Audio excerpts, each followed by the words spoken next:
Hello everyone and welcome to the Animezilia, and today we're going to be going over episode 118 of the Yu-Gi-Oh! Vrains anime series, entitled A Reckless Proposal.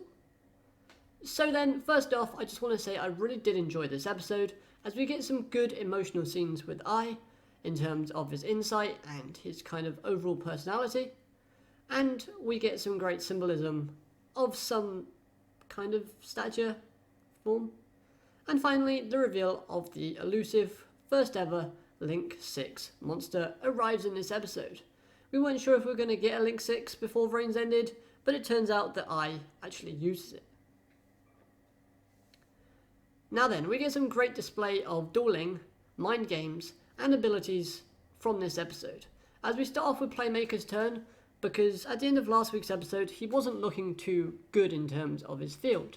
However, he throws together a lot of plays and brings out Cyber's Clock Dragon and Cyber's Magician. That's right, a fusion and a ritual monster. After getting out Cyber's Clock Dragon, he manages to get that monster's attack points up to 7,500. And we see something that was somewhat menacing and quite fascinating and cool from Ai's character.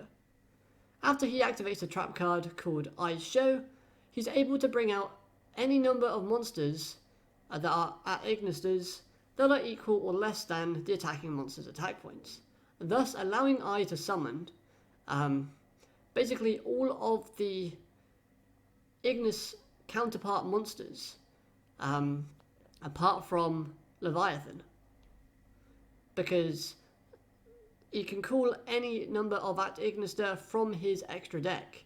And all of the other cards, apart from Leviathan, because Leviathan is a ritual monster, is from his extra deck.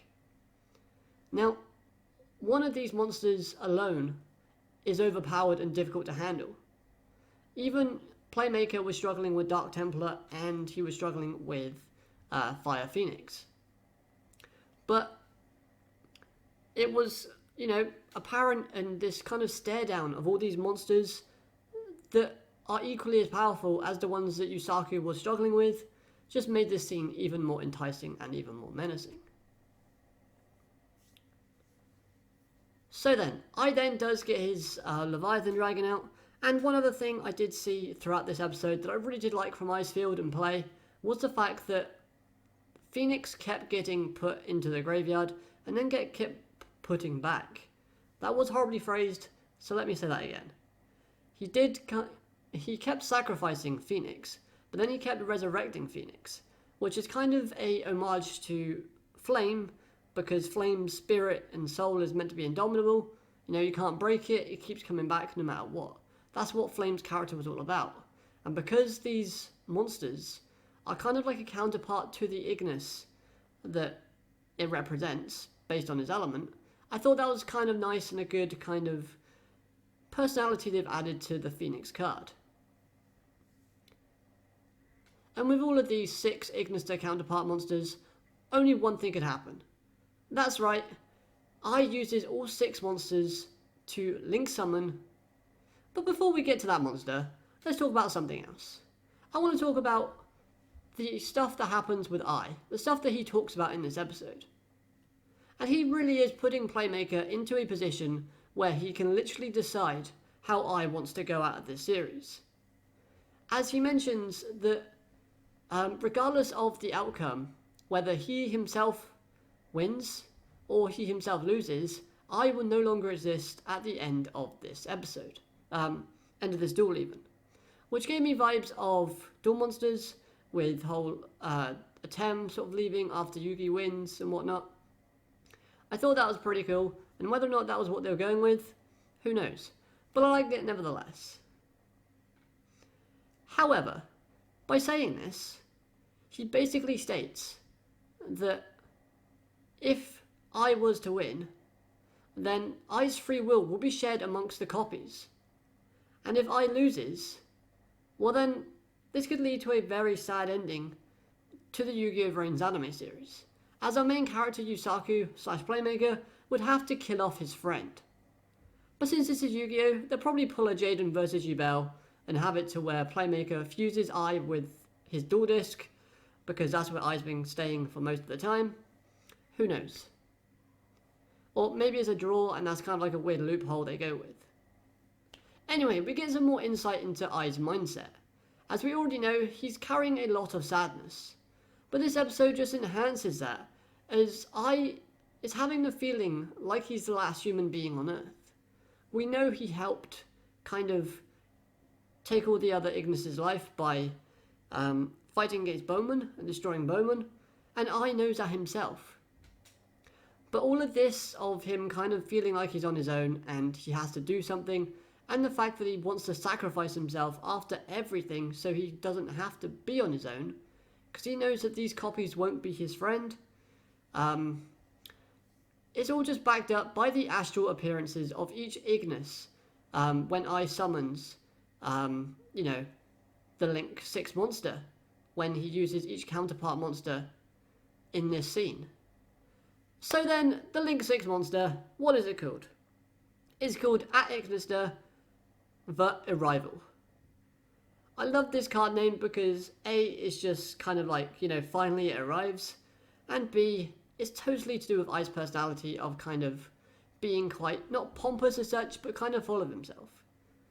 You might not get that, but that's just kind of the vibe that I got from the name itself. And this monster design was awesome. I loved the design for it, and the skills are busted. So number 1, it gains 1,000 attack for every monster used to link summon it. So in this case, 6,000.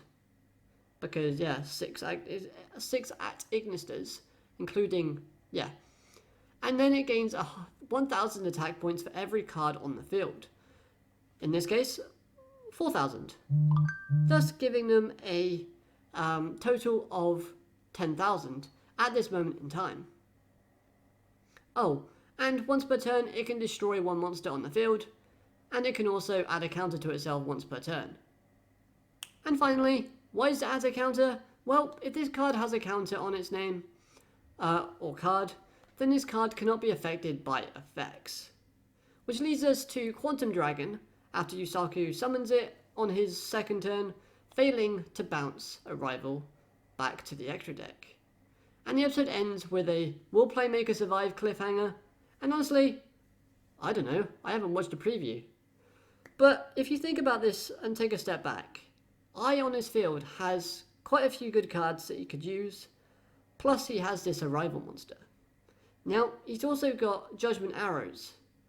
I can't remember the field to see if it actually links with Judgment Arrows, but if that's the case, that's a 20,000 attack point monster that he has to deal with, but I don't think it does because I didn't see it double when he was counter-attacking Quantum Dragon, but I could be wrong. Maybe Arrows doesn't work on counter-attacks.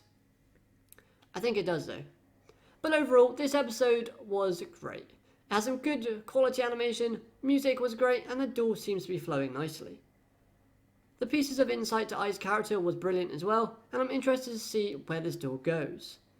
I'm still not quite sure how they're going to end it. Are they going to throw out some rubbish like the Yubel versus Jaden duel, where they fuse together, or is the draw going to be like a loophole, or is the card that Playmaker banished in this episode going to come back and save him? Is that the card that Revolver gave to Playmaker before this duel started? Let me know all your thoughts on this episode down in the comment section below. If you've enjoyed, make sure you smash that like button, subscribe if you're new so you never miss a video from me, and until next time, I hope you have an amazing day, and I'll catch you in the next one. Bye bye!